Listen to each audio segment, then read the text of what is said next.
of action should be giving them the results. So planning is, you plan something you cannot achieve. Okay, so you need to have planning, alternate planning. If A doesn't work, you should have plan B, plan C, so on and so forth. And this should be something of forecasting. You have to forecast, you have to predict. Like this might happen in future. For that, you have to plan in such a way that you are ready for the action. Okay, so planning is deciding in advance what to do, how to do, when to do, and who will be doing that. And planning will try to bridge the gap from where we are to where we want to go. Okay, so where do we stand today? And after some time, where do you want to be? That is the gap what the planning is going to fill. Coming to the nature and importance of planning, planning is a rational approach. Why do we call it as a rational approach? Because nobody can predict future. Whenever you're making a decision, you need to think rationally. Like, okay, so the chances. Whenever you're planning, you cannot always predict that there's greenery. Okay, so they might be or the difficulties, a difficult path ahead. So you have to plan and be ready for the difficult path, what you're going to move and you're going to face. Okay. And planning is an open system. So what is an open system? Open system functions with the environment, where it will take the inputs from the environment, converts them, processes it, and then again gives these processes as an output to the environment. So here in the open system, the organizations will rely on the environment for the inputs and again on the environment by delivering the outputs. And planning is a fundamental function of any manager to perform. So he has to, when we are saying a manager need to plan, forecast, predict, and based on that, he is ready, he is geared up for all the future actions, whatever he needs to take. Okay, so why is planning important? It helps in the management in uncertainties. That is, you're already planned. You have already planned that if anything goes negative, so this is your alternative, this is what you're going to do. Optimum utilization of resources. Now, what is optimum utilization of resources? We all know that resources are scarce, right? There's no abundance. Whatever the scarce resources are there, those should be optimally, effectively, efficiently be used, put to use so that you're not wasting them. Minimize the wastage so that you have better productivity. Now, whatever the planning is there, it should be achieving the overall efficiency of the organization. And whatever planning you're doing, that should help in decision making. Now, what is planning? Planning gives you alternatives. So based on your decisions, based on the organizational efficacy, the decisions, whatever are taken, will be based on the planning, what the manager is doing. Okay, and moreover, you can have the ability to compete with the competitors because you're already ready. You have geared up. You already know what is going to happen. So you're already in a position to control the future with the planning. So you have something which is there in future. You're already having the equipment through which you're going to face the future. So that is how you're going to strengthen yourself. And effective coordination, yeah, all the managerial functions will be leading to coordination in the organization. So coordination will try to link the various sections, the various departments, various networking. Okay, in the way the coordination will try to help the organization. For example, if we take palm, okay, if we want to hold something, all the five fingers should be coordinating together, then only we can lift the weight. So similarly, the planning will try to coordinate all the departments together. They're going to effectively put to use the concrete decisions what the management has taken. And planning will try to predict. Whenever it is prediction, you're already ready to face the future.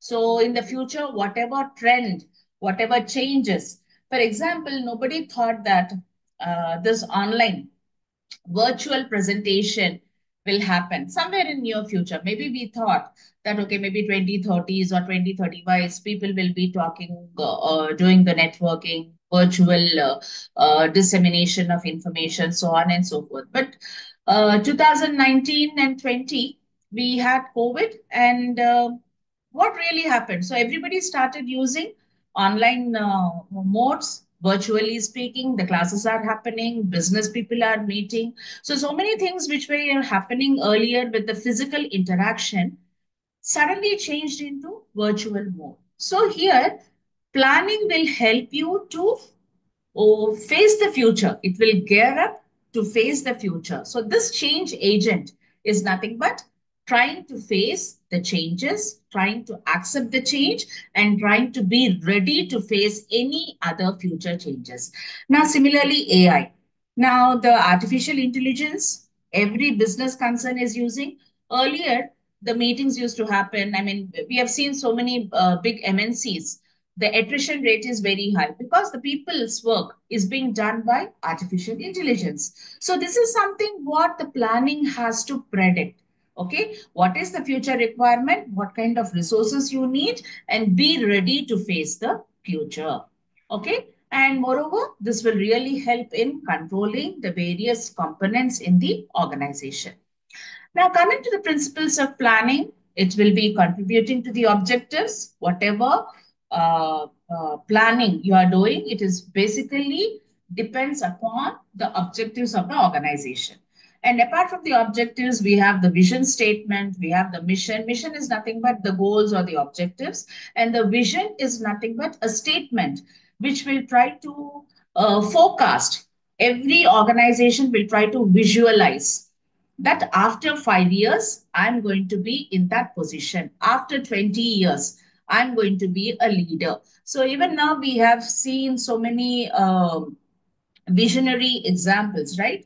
2020, 2030s, 2040, Vision 2040, Vision 2050. What does that mean? I mean, you're forecasting what is going to happen in 2050, and you're making yourself ready to face the 2050 resolutions, whatever the future predictions are there.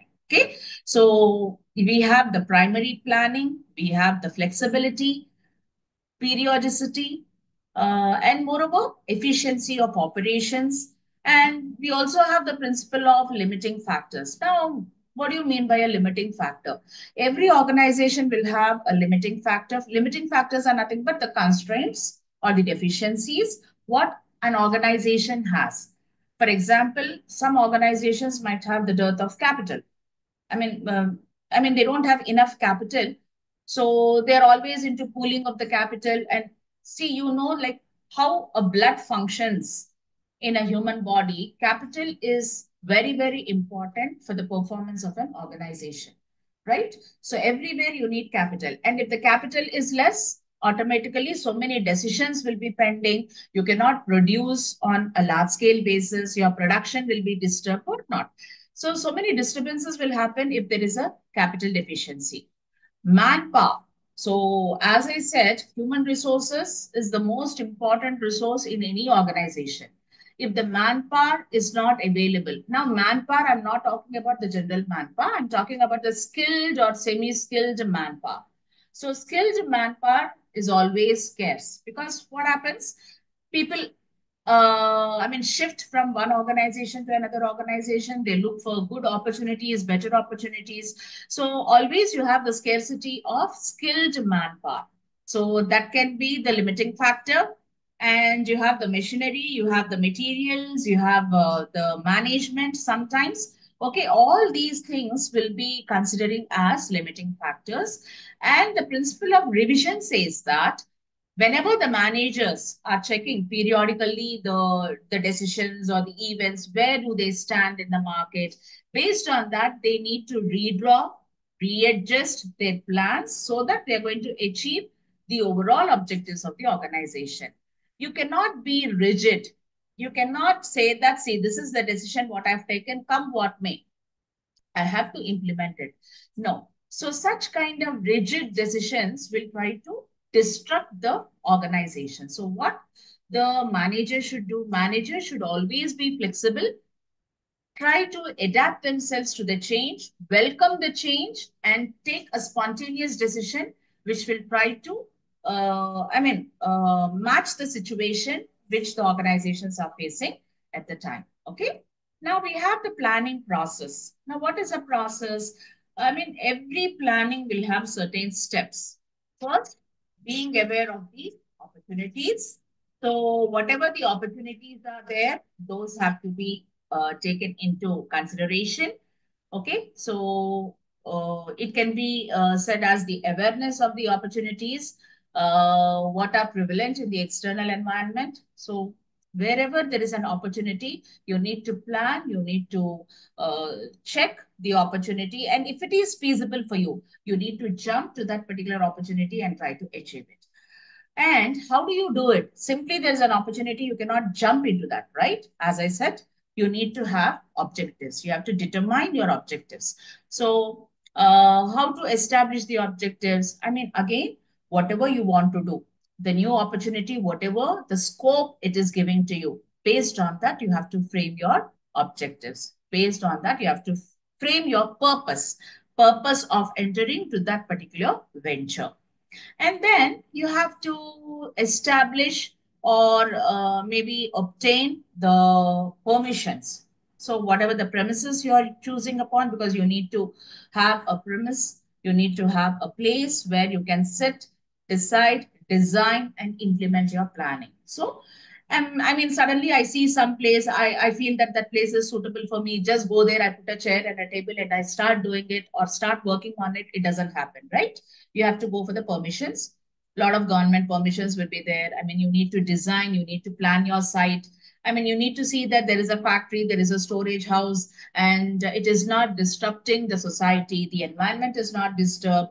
So many things you have to consider before establishing a premises. So, uh, when we are talking about the Tata Nano car, so there's a case here in 2008 when Tata introduced the lowest priced nano car in India. So why was this lowest priced car was introduced? So 2008, we are talking about the three class structures: high income, middle income, and the lower income. So when we observe the society, it was the middle or the high class people who generally have or maintain a car. Then the managing director or the CEO of the company, and they have decided that why the lower income segment has to be left out. So they wanted to give a car within the lower income budget. And the Tata Nano car was introduced at the lowest price of rupees 1 lakh. So, which means that all income levels can afford and maintain a car. That is what has been hypothesized in the year 2008 by Ratan Tata ji. And he thought that this 1 lakh car should be provided to the lower income segments, and the dream of maintaining the car will be fulfilled by that. Okay.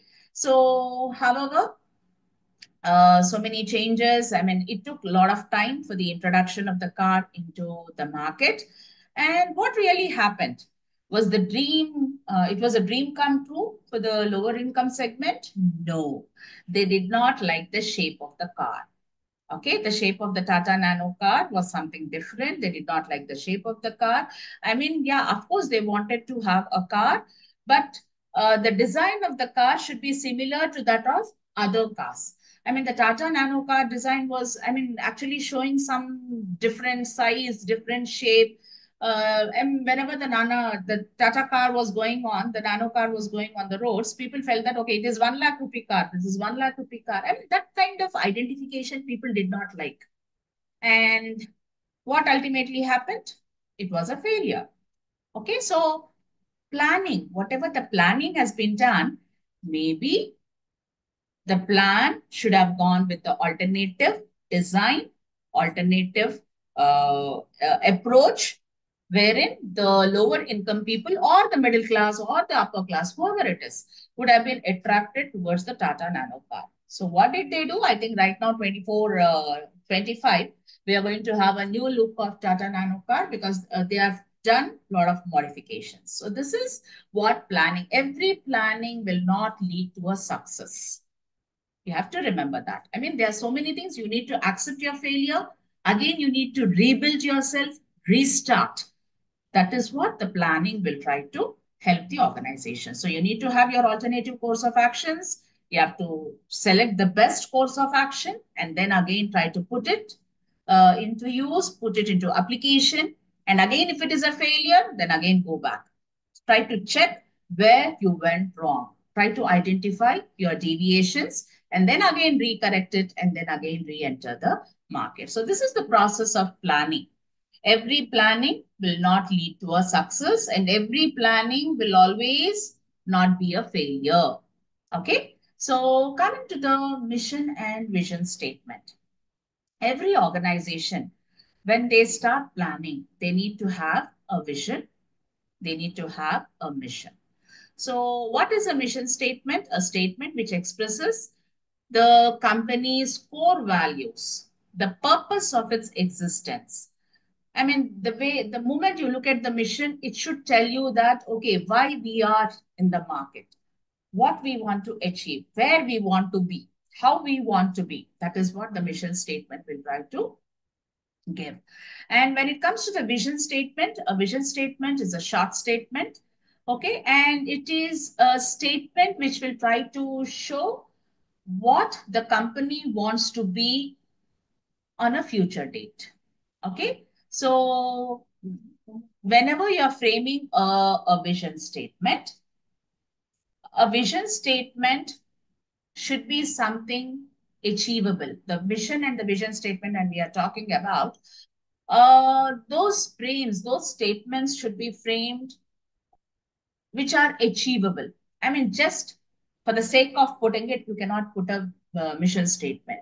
And it should be time bound. Some kind of a time should be there. After 10 years, after 20 years. Next year, it is not a visionary statement. You cannot visualize what happens in the next year.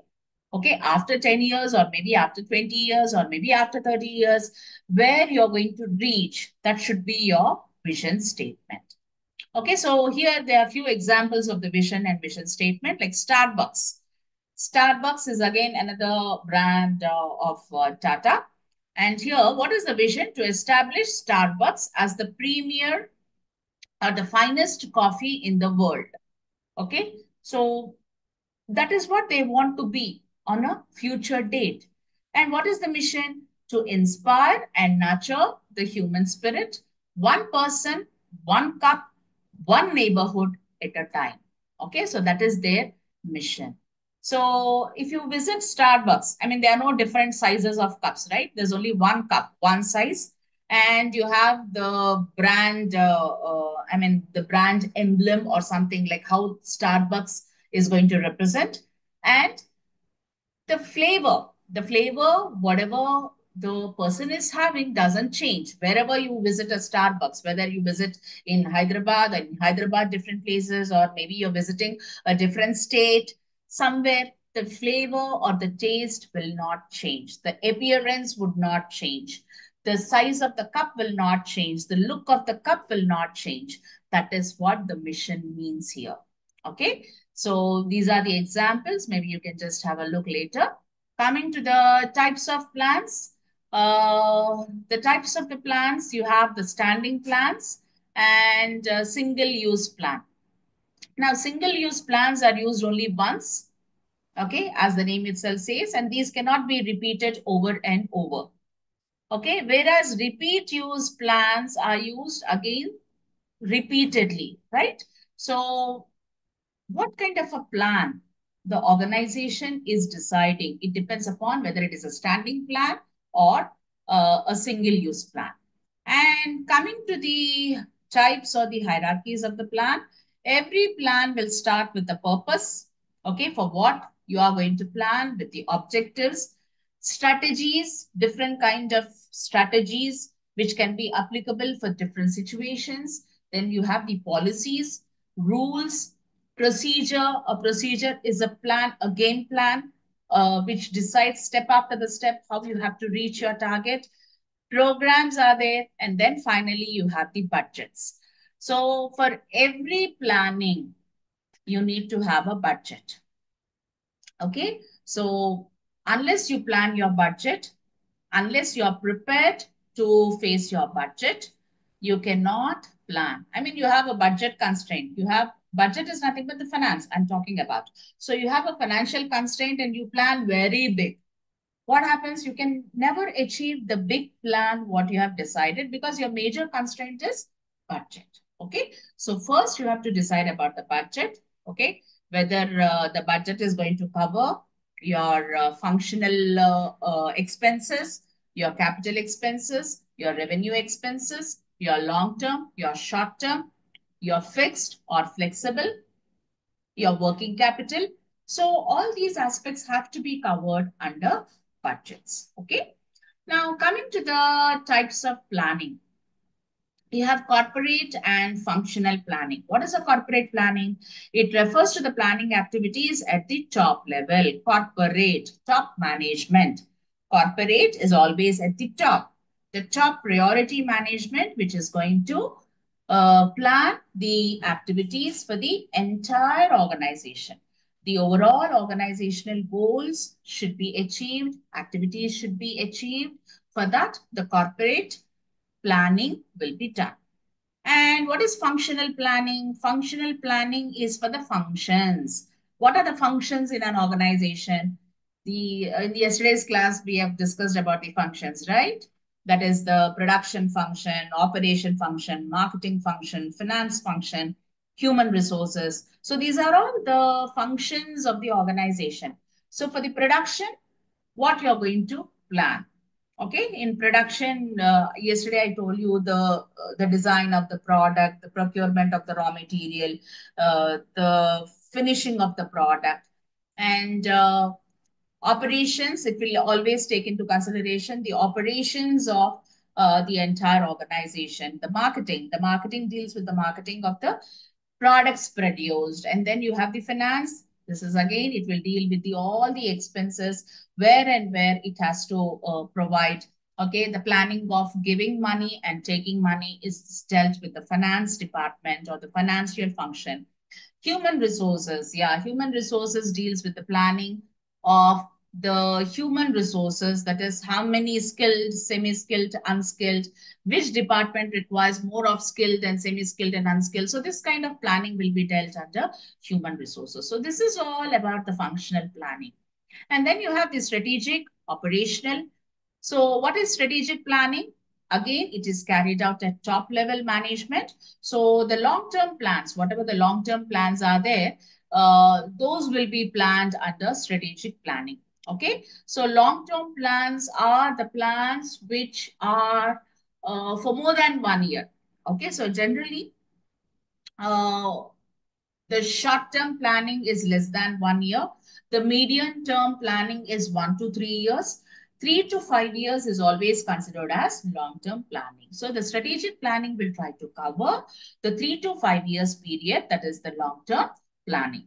And what is operational planning? Operational planning is short-term, or we say it is a tactical planning, which will be generally covering a span of 1 year.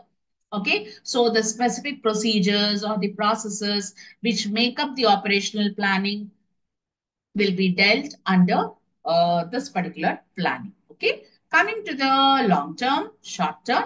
Long term, as I already said, it is the strategic planning nature, 3 to 5 years or above 5 years, we consider as long term, and short term, 1 to 3 years basically, or maybe sometimes if it is a tactical planning, it deals with less than 1 year period. Proactive and reactive. What is proactive? It involves designing suitable alternative course of actions, which will try to focus on anticipations, like predictions, what really happens on a future date. Okay. So generally the companies like Hindustan Lever or Reliance, they try to have this proactive planning. Most of the companies, I'm only giving these two as an example. Okay, there are many companies who follow the proactive planning, make themselves ready for a future course of action. And what is reactive planning? Reactive planning is something which is planned based on the reactions, based on the environmental changes. Okay, so why is the CNG encouraged? Why are the electric vehicles encouraged right now by the government? Because of the pollution. So something what is happening in the environment has led to a reactive planning where the companies are focusing on less polluted vehicles, right? So this is a reactive planning. Now, coming to the formal and informal, formal planning, where it follows all the set of procedures. I mean, there are certain steps. The organizations will try to decide a date, give 15 days notice, and then meet. Then they have an agenda. The agenda has to be decided, discussed, and then the plan of action. Whereas informal planning, it generally, the informal planning takes place at some time. Maybe the decision, the planning has to be done immediately. Okay, so the informal planning is something which is based on the manager's intuitions, or it can be the gut feelings, or it can be something what happened in the earlier period. Maybe he remembers that, he memorizes that, and based on that, the action has been taken. Then it is called as informal planning.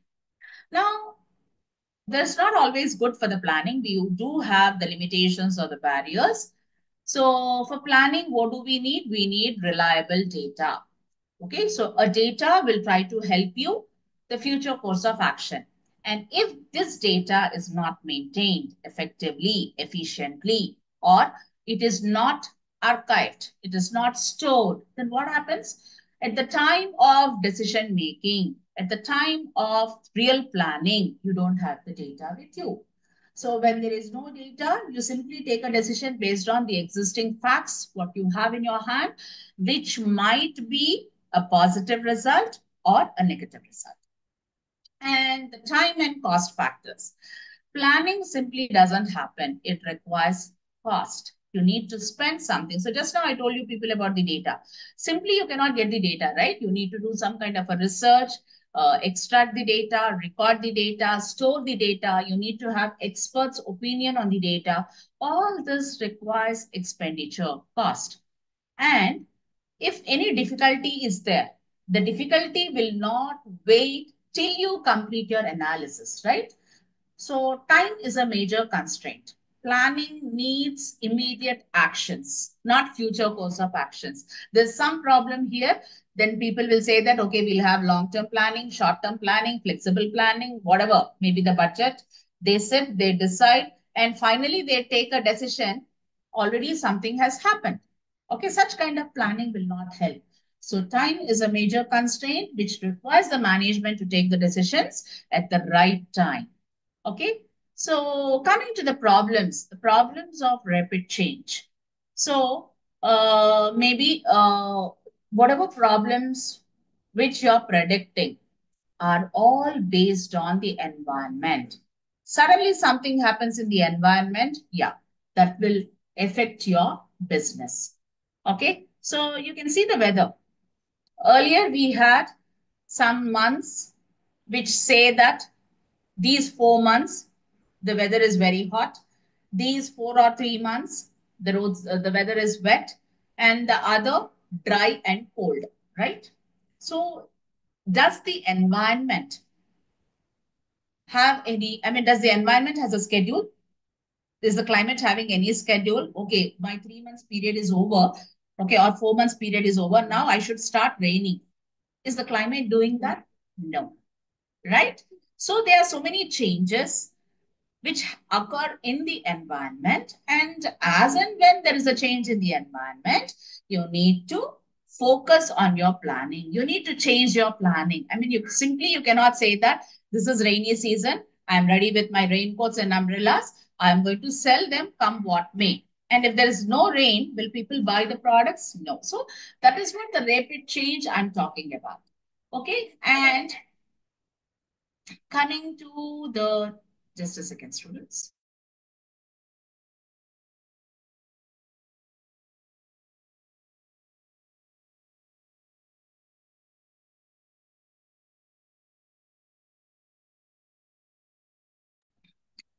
Then we have individual freedom. Okay, so Whenever the top management is deciding something, the top management is putting forward the decisions. Will the individuals have their own way of thinking? No. Whatever the top management is asking, the discretions, whatever the top management is saying, you need to follow that. And we also have the barriers such as it has to, that is, planning is always dependent upon certain assumptions, certain future predictions, which might happen. When we say prediction, there's the probability of the occurrence of the event, there's 50-50. There are chances of occurrence. There are also equally chances of non-occurrence. And the major internal factors like psychological inflexibilities, maybe that can be due to the resistance from the policies and the procedures amongst the employees. All these things should also be considered when we are talking about the barriers, not only from the external point, also from the internal standpoint. So we have the forecasting. So what is the forecasting? Planning and forecasting both are something of a future phenomenon, but still they are different. Okay, so the difference lies in the scope of their processes. Forecasting is the process of estimating the relevant events of future based on the analysis of their past and present behavior. So you're going to forecast something based on the past occurrence and the present occurrences. What is really happening? Based on that, you try to forecast. Okay, so forecasting always relates to future events. Okay, and whenever we are planning, forecasting is important. Okay, you need to understand, you need to, predict the future course of action based on the present and previous, what happened in the past. Okay. And as I already said, it always depends upon the probability. Probability is nothing but chance. Occurrence or non-occurrence always is a chance. And coming to the statistical tools and techniques, yeah, whenever you're forecasting, we try to take the help of statistical tools like time series. Time series. What is time series analysis? It is one of the important statistical tool which will try to predict the business cycles, the cyclical variations, the future trends. Like you have the data for maybe till 2024 we have the data, right? 2024, which is past. So based on the 2024 data, you try to apply the time series analysis and predict 2034 results. Okay, 2034 results you are predicting. Okay, so now it is 100 crores. By 2034, that should be 500 crores. So you are predicting based on your past. 2024 till 2024, you are studying a period of 5 years or 10 years. Based on that, you predict, you forecast that in 2034, this should be your sales or this should be your revenue or this should be your production, so on and so forth. So this is the application of statistical tools which will try to tell you or which will try to derive the results of a future date. Okay. So what are the major areas of forecasting? You have economic forecasting, that is the business conditions you're going to predict. Technological forecasting, that is the possibilities or the probabilistic approach of future developments in technology. The demand forecasting, human resource forecasting, okay, marketing forecasting, production forecasting, so on and so forth. Okay, so these are all the forecasting areas where you can forecast and predict. Okay, and why is it important? Forecasting will try to tell you what happens on a future date. It will try to generate the planning process. Okay, it will develop opportunities for the interaction, and it also helps the organization in bearing the risks or uncertainties. So what are the various techniques of forecasting? We have qualitative techniques. We have grassroots forecasting. This is basically by adding successively from the bottom. So you try to forecast from the bottom level, you're going to take the analysis and predict the future. It can be the market research where you try to hire the people and try to collect the data, the primary data, the first-hand information. Based on the primary data, you try to apply certain statistical tools and do the research. And based on that research, maybe you can just give a prediction. It can be the panel consensus where you try to, I mean, two heads are better than one, right? So you bring the experts from different fields. You try to take the, I mean, you try to discuss with them the problem. You try to take their help. You try to take their ideas, and based on that ideas, you're going to forecast something. It can be historical analogy, that is whatever has happened in the history. That analogy will be taken, and that will be taken as a base for the future prediction. Or it can be the Delphi method. Now, what is this Delphi method? It is a statement or opinion of a higher level person who will have uh, I mean, high weightage of the opinion. For example, there's some problem. Okay. So whenever there's a problem, so yesterday I heard from a learned person about our mm, ex-president, APJ Abdul Kalam. Like, I mean, he is into science, right? So whenever there's a problem, if a person is approaching, what do? You try to give some kind of a solution, right? But if you're approaching an expert, when expert is giving you some kind of a solution, what happens to the weightage of the solution? Automatically, the weightage of the solution will be high because he's an expert in that particular field. So, for example, if there's any problem which is relating to space or space stations, you approach the person. You have some problem with some kind of a business, you might approach a different person. So, the weightage of the person's knowledge with high value is considered under Delphi method. You have quantitative methods of forecasting. Just now I told you people about the time series, the naive methods, the simple moving average method, or the weighting average method. All these are the statistical tools which actually help you in predicting and forecasting. So you also have the process of forecasting. So what kind of forecast you have to do, how to forecast, what is the time frame, and what can be the models of the forecast. You gather the data and then you validate the data. Okay. So you have limitations for forecasting as well. You have internal limitations. It is based on the time frame and as well as the external limitations where the environment is a big challenge for forecasting the future. So how to make planning effective? So proper initiative at the top level, climate for planning should be taken. Linking of the long-term planning with the organizational goals is must. Focus should be on the direction for the action. Simply planning without any direction, without any implementation is waste of planning.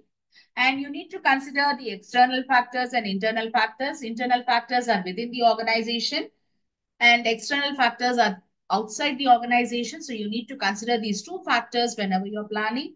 And you should also be flexible to incorporate changes whenever something happens on a future date, unforeseen happenings. Okay, so you don't predict it. Suddenly something happens. So you need to be ready for such things as well. And your plans should be simple, easy, understandable, revisable. What is revisable? I mean, your plan cannot be rigid. It cannot be static. It should be always flexible and dynamic. Based on the situations, you have to change your planning process or plans according to the requirements. Okay. So with this, we have completed the block 1, coming to the decision making and organizing, which comes under block 2. So we have the first one, decision making. So a decision is a choice made between two or more available alternatives. So decision making is a process. It will try to help you to choose the best alternative from the available alternatives. Okay. You want a red color or a blue color. Okay. So that is a decision with the alternatives. You take red. there is no decision. So decision making always involves set of alternatives, evaluation of the alternatives, and based on the evaluation, you try to choose or select the best alternative. Okay, so that is how you have to take the decision. Simply you like it, simply you, I mean, it is eye catchy. I mean, you like the color, you like the presentation. Simply based on that, you cannot take up any decisions. Okay, so there are certain factors. So implementation of managerial function. So without decision making, you cannot implement any managerial functions. Now, what are managerial functions? Planning, organizing, directing, controlling, staffing, coordinating. All these are managerial functions. So without decision making, I mean, you don't give any decisions. You simply say that you do the work. How do I do the work? I mean, I need to be given some kind of a direction, some kind of a set of, steps or the procedures wherein I can do the solutions, right? So, and it should be pervasiveness. Now, pervasiveness is nothing but where uh, the decisions, whatever the decisions are being taken, it should be implementable for all the staff members. We cannot say that, okay, out of 10 staff members, one is excluded, the rest of the 9 members, please do this. That is not decision making. And the decisions will try to help in evaluating the performance of the managers, whether he has taken the right decision or the wrong decision, how he has chosen the path, and where the path has led him. Okay, so these will be decided. The selection of the best course of alternatives, and the best course should help him in tackling the solution, tackling the problem and deriving the right kind of a solution, which will lead to the successful operations in the business. Now you have the types of decisions. It can be the organizational decisions or the personal decisions. Okay, so if a particular decision has been taken by a person as an executive of an organization, so that decision is considered as an organizational decision. And if an executive takes a decision that is related with himself, it is known as personal decisions. So what is the difference between the organizational and personal? When the decision has been taken by an executive for the entire set of organization on a whole, it is organization. If an executive includes himself in the decision making, okay, if I'm taking this decision, definitely I have to move out of Hyderabad. I have to move out of my comfort zone. When the moment you think of yourself, it becomes your personal decision. And whenever you're putting forward the person before the organization, never you can have success. Always the organization should be the top priority. Whatever decisions you're taking, if it is for the organizational growth, that decision will always help in fetching results. Now, coming to the basic and routine decisions. Routine decisions are daily decisions. I mean, for the general functioning of the organization. And this will not require a lot of effort in deciding. Okay, for example, should I go in this way with, there are two entrances. There's one door, first door, second door. Which door I should take is a routine decision. You don't have to break your head, sit at the entrance, think that if I'm going with door one, what would be the possibility of me getting to my workstation quickly? Or if I'm taking gate two or door two, what is the possibility of reaching the workstation quickly? I mean, you don't have to break your heads. That is a routine decision, whichever is free. Now, why two doors are maintained by the organization? So that the crowd is reduced. I mean, there is equal management of the crowd where both the doors can be used by the people. If only one door is there, there is, people are flocking around and there is no easy movement. So this is the purpose why they have two doors. Okay, so you don't have to sit there and spend hours and hours that which door you have to take. Okay, so this is a routine decision. And what do you mean by a basic decision? A basic decision which will try to focus on the affairs. I mean, it can be the production, or it can be the unpacking, or it can be the delivery.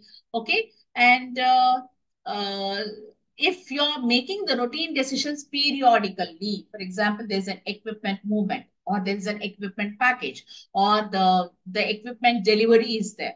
So for that, you need to have some kind of basic decisions that, okay, so this is how it has to be packed. This is how it has to be pinned. This is how it has to be delivered. So these are the basic decisions which have to be followed every day. Okay. And strategic and operational decisions. Strategic decisions are taken by the top management. Okay. They generally say that this is what has to be done. And what does the operational decisions do? Operational decisions are the actual decisions which will actually put into use. Okay. So produce 100 products, strategic decision.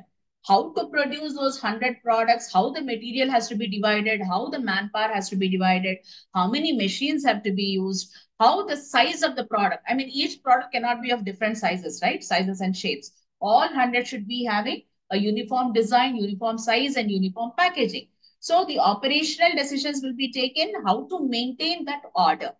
So strategic top level, they only give you the outline. Now, how to get that product into reality is the operational decisions. Now, programmed and non-programmed, programmed decisions are concerned with the problem of repetitive nature, or it can be a routine type of nature. So a standard procedure is followed for tackling such problems. Suddenly the machine stopped working. There is a standard procedure. You have to switch it off for 5 minutes, put some oil, let it cool, you switch it on, the machine works. That is the standard procedure. Okay, so that is a programmed decision. I mean, you know that this is what is going to happen to the machine and this is what you have to follow. Non-programmed, suddenly something happens. These are the difficult situations which will occur on that date as per the situation. They don't foretell you that, okay, I'm coming, be ready. So these are the decisions which have to be taken spontaneously at the time of the occurrence of the difficulty.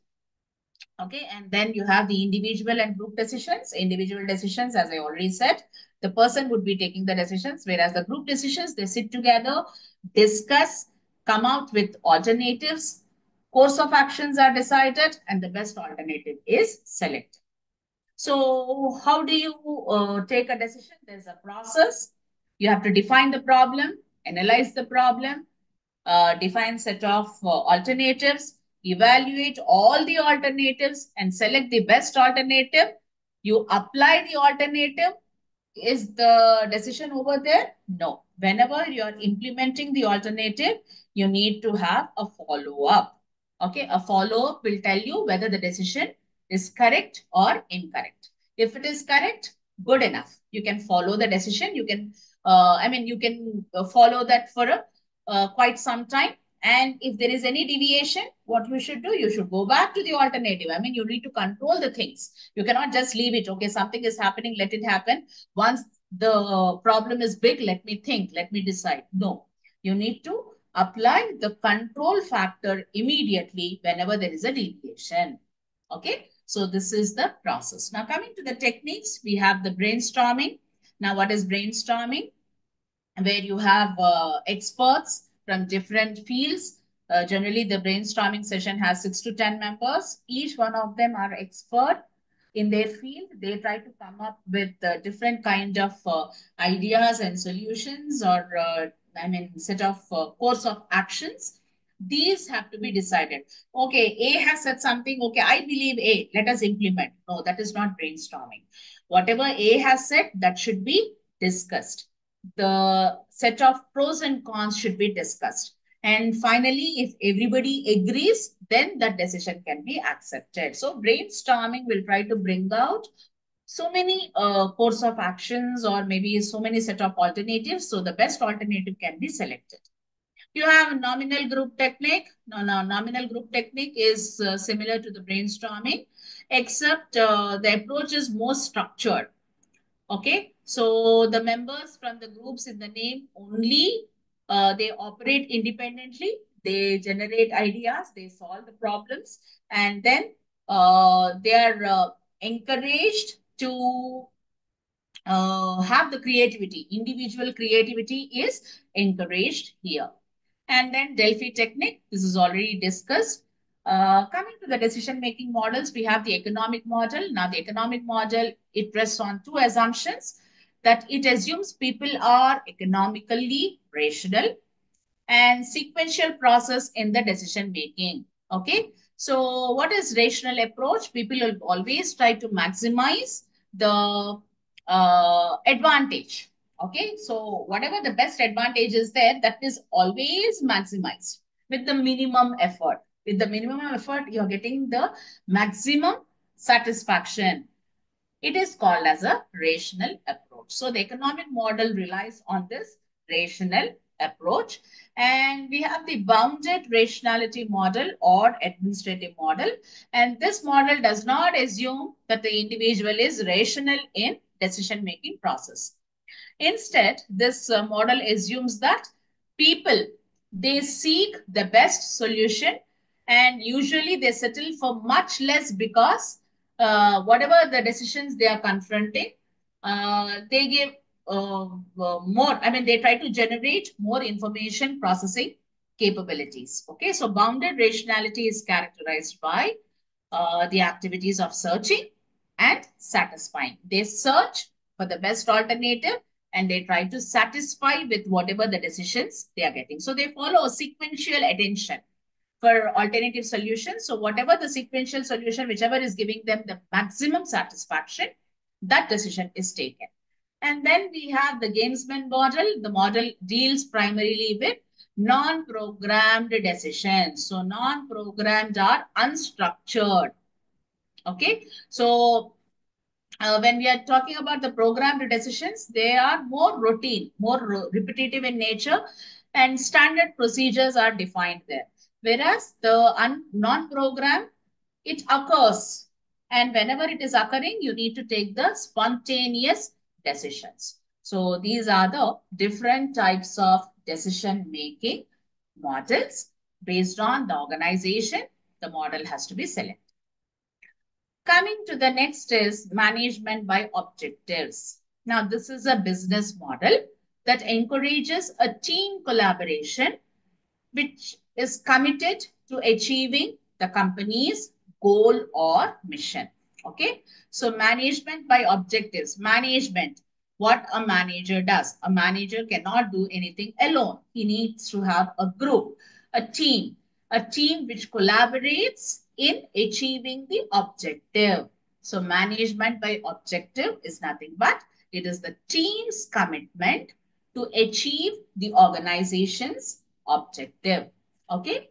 So when we are talking about the definition, management by objectives, it defines the roles and responsibilities for the employees, and it will help them to check out their future courses of action. And the future course of action should be designed in such a way that it is applicable to all the members in the team and everybody's goal is to achieve the company's objective. So that is what the management by objectives generally deals. Okay. Now, when was the evolution of management by objectives actually happened? Who coined it? It was coined by Peter F. Drucker. And somewhere more than 40 years ago, the concept was developed. And management by objectives is always taken on a broad sense. Okay. And not on a specific tool or on a simple way. We consider management by objectives on a broader term. And moreover, the management by objective is focused on improving the performance of the group as well as the individuals. Now, when I'm saying the group, a group consists of whom? A group consists of individuals. So if the individual performance is improved, what happens? The total team or group performance is increased. So here, the objectives of the individuals are achieved, the objectives of the team are achieved, the objectives of the organization are achieved. That is what the management by objective defines. Now, coming to the characteristics, it emphasizes on objectives. It is the basic approach or the philosophy. It is a philosophy or it is an approach and not a technique generally followed by the organizations. And the objectives are generally defined by the managers under whom the employees function. Okay, and the objectives are challenging. A simple objective will never motivate the employees to perform. There should be a pinch of challenge, a pinch of difficulty. Only then there is a satisfaction of achievement, right? So the challenges should be definitely be there in the objectives, and objectives will provide the guidelines, the appropriate systems, and the procedures to achieve these objectives. Okay. Now, what is the management by objectives process? You start or you revise the existing organizational objectives. So, whatever the strategic organizational objectives are there, you start from revising. Okay, you revise the formal set of objectives which are existing, say, from 10 years, 20 years, 30 years, or right from the inception of the company. Say, when the environment is changing, when people are changing, when society is changing, you cannot be rigid saying that my objective is that when I started 30 years back or 40 years back, and I want to continue the same. No, your objective has lost the touch as per the present market scenario. So you need to revise it. You cannot have the same objective for 100 years or 200 years, right? You need to change according to the norms of the society and the environment. So you need to revise the objectives. And these objectives should be translated based on the acronym SMART. Now, what is SMART? Specific, measurable, acceptable, realistic, time bound. Okay. So these 5 elements should be there in your objective. It should be specific, relating to the business. It can be measurable, quantifiable in terms of sales, money, or revenue. It should be acceptable to the employees, to the environment, to the society. It should be realistic. Okay, realistic is implementable. You cannot have an objective that I'm going to set up my business somewhere on moon by 2080. No, that is not possible. Even in 2080 also, you cannot think of that. Traveling to moon itself will take your lifetime, right? So such cannot be your objective. It should be time bound. So just now I said 2080. We are in 2025. 2080 is, I'm talking about 50 years. Nobody can plan for 50 years so well in advance, right? So you need to say time bound 2030. 2030, I'm going to be like this, or I'm going to have profits, or I'm going to have so many sub organizations. Okay, so SMART should be always the primary criteria for setting up the objectives.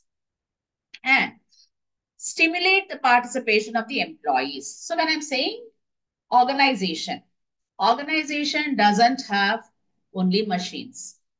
Okay, people are very important. People will make the organization. A machine is there which should be operated by people. So you need to encourage the participation of the people. It is the employees. Ultimately, the employees are the people who are going to work. So definitely you need to take their decisions. You need to pull them into your group, and you need to encourage them to give alternative solutions or actions.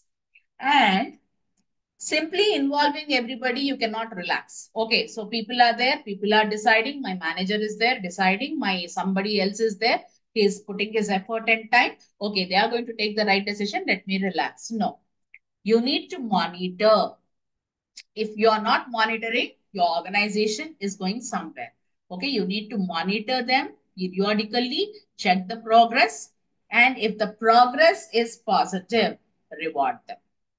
See, unless you reward your employees, they will not get the motivation. So they give a best solution to you. You implement that, which has led to huge profits. You put your profits in your investments or in your bank, not giving anything to the employees. Next time, they will not give any suggestion at all. So you need to encourage, you need to evaluate, you need to reward your employees whenever there is a positive reinforcement. Okay.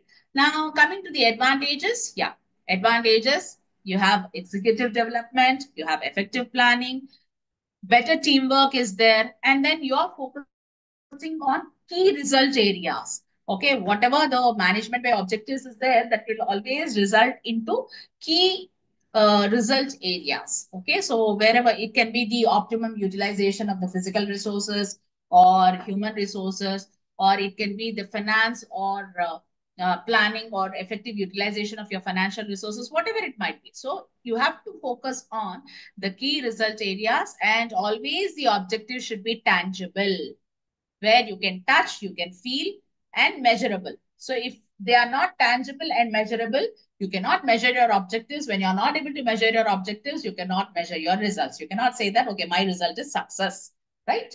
And you should have some organizational rules and structure. You need to have the organizational change as well as the development. Okay, coming to the limitations, it is the philosophy what you're killing. Okay, so managers fail to explain and appreciate this new approach. See, whenever you're applying something new, you need to understand it thoroughly first. If you're not able to understand what happens, you yourself are not clear in your mind, like what you have to do. Then what are you going to deliver to your employees? Even your employees are very confused. So what to do, where to do, how much to do. So that is a difficult aspect, and setting the goals is also a different and difficult aspect. Fitting the responsibility, who will do what? Unless you give the responsibility, the work cannot be accomplished. But how do you do that? Okay, and it is difficult to make comparisons, and it is difficult to emphasize on the short term goals. And for the routine works, you cannot apply the management by objectives. How different you are going to do the routine works? You cannot have a separate set of objectives, right? And once you are setting up the objectives, there is inflexibility, right? So how to make objectives more effective? Always you need to have the top management support and their commitment towards the management of the objectives, participation by setting the goal. Overall philosophy of the management has to be dealt by the top management. Decentralization of authority. The top management cannot hold everybody all the time. The authority has to be decentralized. Revise the goals, modify the goals, train the executives, try to give the resources in time along with the training, and then try to provide the timely feedback to the employees. That will really help people achieve it. So we have certain examples in the Indian companies. We have Madura Courts, we have Glaxo India, where the management by objectives has been implemented successfully. So this is what all about the management by objectives. So organizing, we will start in the next session. Any doubts, students?